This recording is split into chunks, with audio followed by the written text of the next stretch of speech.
audio jungle.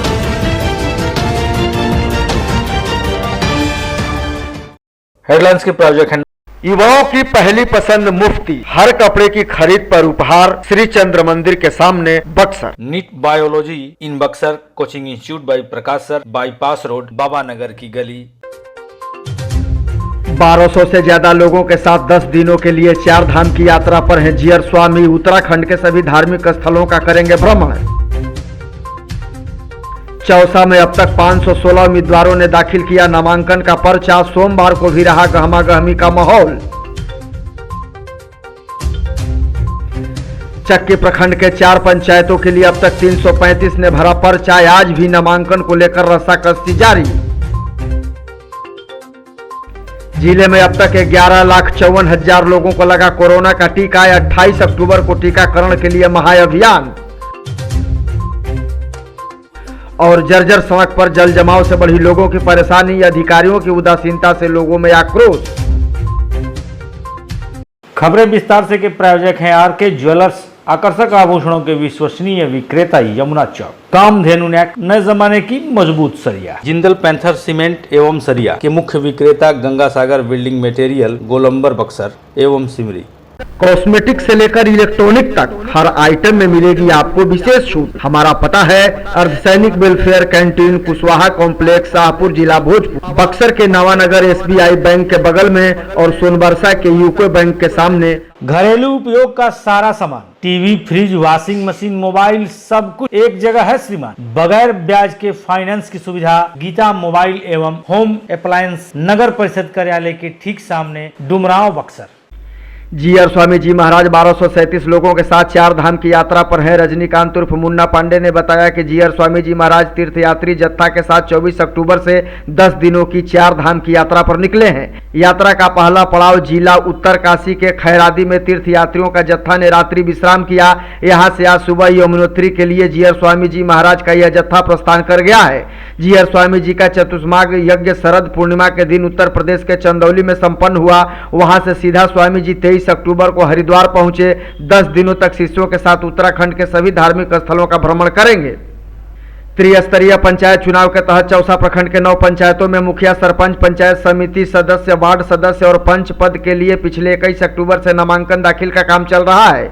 नामांकन का कार्य रविवार को अवकाश होने के कारण नहीं हो सका। 3 दिनों तक चलने वाले नामांकन के दौरान अब तक कुल 516 उम्मीदवारों ने विभिन्न पदों के लिए नामजदगी का पर्चा दाखिल किया है। इसमें 268 पुरुष और 248 महिला उम्मीदवार शामिल हैं। जानकारी के मुताबिक 21 अक्टूबर से चल रहे नामांकन के दौरान अब तक प्रखंड के रामपुर, डिहरी, पलिया, जलीलपुर, सिकरौल, सरेंजा, बनारपुर, चुन्नी और पौनी पंचायत के कुल मुखिया पद के लिए 30 उम्मीदवारों ने नामांकन पत्र दाखिल किया है, जिसमें 17 महिला और 13 पुरुष उम्मीदवार शामिल हैं। चक्की प्रखंड के 4 पंचायतों के लिए होने वाले चुनाव में पिछले 4 दिनों में कुल 335 प्रत्याशियों ने नामजदगी का पर्चा दाखिल किया है। पंचायत का पद हथियाने में कोई प्रत्याशी किसी तरह का रिस्क उठाना नहीं चाहता है और यही कारण है कि एक ही परिवार के 1 से अधिक लोग नामांकन कर रहे हैं। संभावना यह है कि समीक्षा के बाद ऐसे प्रत्याशी नाम वापस लेकर चुनाव मैदान से हट जाएंगे। आज नामांकन का अंतिम दिन है। अंतिम दिन भी प्रत्याशी नामांकन के दौरान अपना दमखम दिखाने से पीछे नहीं हट रहे हैं। गौरतलब है कि चक्की प्रखंड में कुल 4 पंचायत हैं। अरक, चंदा, चक्की और जयहिंद दियर शामिल हैं। यहाँ कुल 121 पदों के लिए चुनाव हो रहा है, जिसमें मुखिया और सरपंच के 4-4 पद हैं, जबकि BDC के लिए कुल 5 पद हैं। वहीं वार्ड सदस्य और पंच के लिए कुल 54 पद हैं। यहाँ 25 अक्टूबर को नामांकन का अंतिम दिन है, जबकि 15 नवंबर को यहां मतदान होना है। राजपुर थाना क्षेत्र के उडवार गांव में धारदार हथियार से अपनी मामी पर जानलेवा हमला करने वाला भांजा गिरफ्तार कर लिया गया है। हमले के बाद भांजा फरार हो गया था, लेकिन पुलिस ने उसको ग्रामीणों के सहयोग से रविवार को गिरफ्तार कर लिया है। आपको बताते चले कि जख्मी मामी को भी ग्रामीणों के सहयोग से ही प्राथमिक स्वास्थ्य केंद्र में भर्ती कराया गया था, जहां से उसकी स्थिति को गंभीर देखते हुए बेहतर इलाज के लिए उसे वाराणसी रेफर किया गया था। मामला शनिवार का बताया जाता है, जिसके बाद से ही आरोपी भांजा फरार चल रहा था। मामले की जानकारी देते हुए पुलिस सूत्रों ने बताया कि आरोपी रोहतास जिले के दिलवा गांव के मुरारी सिंह के पुत्र राजेश कुशवाहा राजपुर थाना क्षेत्र के उड़वार स्थित अपने मामा विंध्याचल कुशवाहा के घर आया था।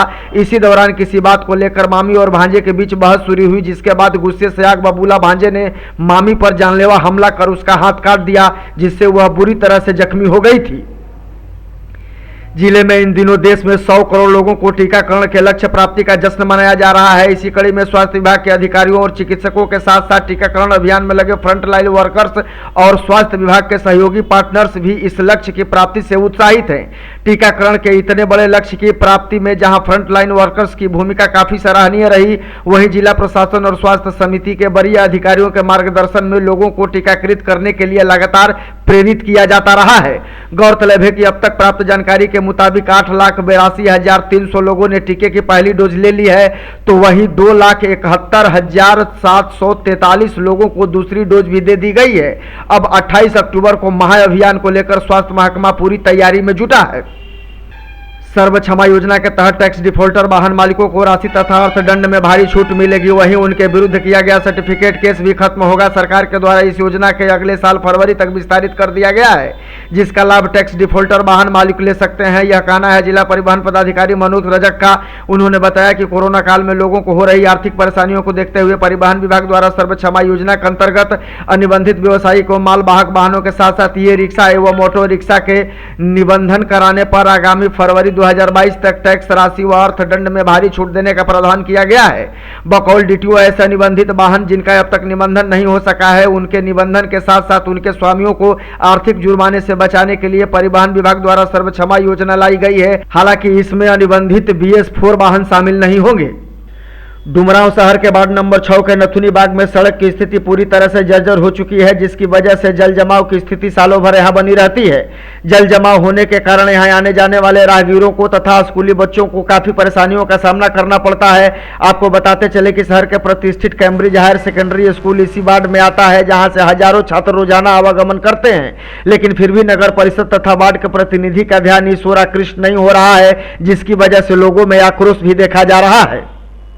पंचायत चुनाव की चली बहार, फिर बन गई गांव की सरकार। क्या आप भी जीत चुके हैं इस बार चुनाव? तो क्या है आपके विकास का एजेंडा? जनता पूछ रही यही सवाल।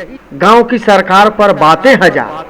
बक्सर खबर का खास कार्यक्रम देखिए खुला दरबार।